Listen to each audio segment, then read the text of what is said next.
So another module that I did was professional conversations, and I know that you did that too, Michaela. That was quite confronting for me to find out where I was on the level of listening.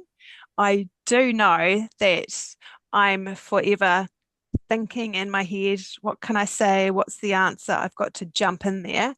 Um, I did wonder where that comes from. Does that stem from childhood? Does that stem from being at school, always thinking you had back in the day, you always had to have the answer ready to go because that showed intelligence? I don't know. I think I will just back up for Paula. So there's three levels of listening, and the first level is called "What about me?" And so when you're listening to someone, you are constantly, as Kieran said, ready to jump in with your take on it or your anecdote. And I think, Kieran, I think it comes from being an empathetic person because you're trying to connect with people. That's was my take, but I was exactly the same, thinking, "Oh my gosh, I do that all the time." So when we have professional conversations, Paula, we shouldn't be in that level one listening. That what about me? We should move up to level two and three, and I'll let Kieran explain if you want the level two, Thanks. three.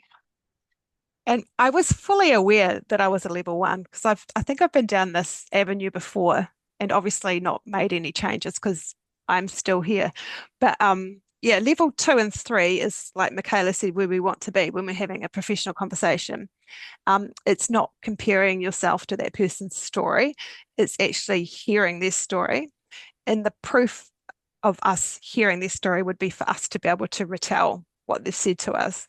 So another thing about the professional conversations I found interesting is that we are there to co-construct solutions, not come up with the here's my advice, this is what you should do, but you're almost navigating the person to think of their own solution. You're just asking those open-ended questions as you would as a teacher to try and get them to think, oh, maybe I could try this or maybe I could try that. But there was an ELAC form, capital E, LAC process that you can go through. It's a guide to bring focus to that conversation. And so the E is to bring energy, like you want to be there, you are open to the person. The L was the listen, not level one listen, but level two or three listen. Um, the A is appreciation. So that would be appreciating that person's story. That would be um, saying such things as, yep, I can tell that would have been a real challenge for you. That would have been a stressful time. Um, and the C is curiosity. So that's your open-ended questions that you ask someone to help them come up with the solution for themselves as well. Um, it's they talk about it being very important that you ensure the power stays with the person who is receiving the support. This conversation is about them. It's them seeking support and help. So you need to keep the power with them. You're not rushing in offering solutions. And something else on that C level, that curiosity, they did also mention that the person telling the story or having the problem or has the situation, they know the context the best. And so we could come in over the top and say, have you tried it? What about this? What about that? But they know whether or not that would work or not. So they're actually better. And it's more empowering too, to tease out the question. And when I spoke to Steph about this, she talked about a six-sided dice. And when there's a problem, you have to come up with six different solutions. And two or three of them might be just, not great, but one or two might be good. But you need to work with them to come up with the solutions because you're not going to be beside them all the time, are you? Especially well, you're different, Paula, I guess, because you're in a provision, so you are beside them, but often we're not. Kieran goes in and out of people's classrooms, so they need to pull out the information from them. Mm. It's interesting as well that they said that the person that comes to you, um, it's normally in a sort of, they're wanting help, they're in a little bit of stress, and often they don't actually know what the question is they're asking help for. So No, to try and tease that out as well was what they suggested. And I mm, suppose listening to their story, you can get an idea, and from that you can ask questions. Yeah, They also said to embrace those awkward silences, which I find very tricky. I always find the need to fill those in, but apparently that's when the reflecting from the other person and the processing happens. So just to sit in those awkward silences is the thing to do. But you can tell, like, I've got a particular friend who, if I have some kind of drama in my life, I will go and talk to her because she does not say anything after I've finished the sentence. She never jumps in. She just pauses and then she might ask another question, but she doesn't take it in and do that level one listening. But she does that all the time. It's just the way she is. And I think with our rush to fix, especially because we're teachers, we can see problems, we have solutions. That's our jam. That's what we're paid to do.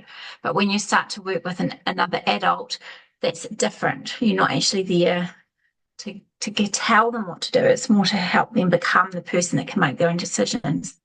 Did you read the lifelong learning resource about Talanoa, Karen? No. Oh, let me tell you about that one for Yes. a quick minute because it's quite well. I didn't read both of them. I did scan through one, but the other one I read in more detail. But if you Talanoa is a Samoan concept, and tala means to tell, to relate, command, or to ask. So it's the tala part, and the noa means ordinary, nothing in particular. So it's telling something of not that much importance. So it basically means, talking about nothing in particular. And they describe it as a meandering conversation. So if you have like a open-ended, when you come to connect with someone you're mentoring, you don't come in with this hard, fast agenda. You come in and using the ELAC to come in with the energy to spark a conversation and then let it flow and let it just meander. And that's when you'll get the pearls. And I thought, because I'm quite... because I'm supposed to be mentoring, so I am mentoring someone, but I was like writing this agenda, we'll talk about this first, and then we'll do that, and then I'll talk about this, and I need to bring in this. And it's completely opposite to what I read. And I thought, no, I'm actually going to park that and try the Talanoa approach.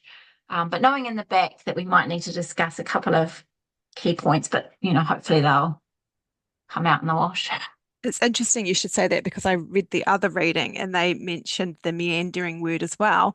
And when you go from here to your goal, when you meander like this is when the learning actually happens. Yes. If you get straight to your goal, then you already knew it. No. Nothing's happened. So it was and celebrating the wins as you go, but it's the whole back and forth and up and down to get to your goal. This is where the learning happens. I wrote that in my notes as well. I said it's like the wiggly Yes. line rather than the straight arrow. So it's a supporting document, but very interesting. I'll let you know next week how my meandering conversation goes.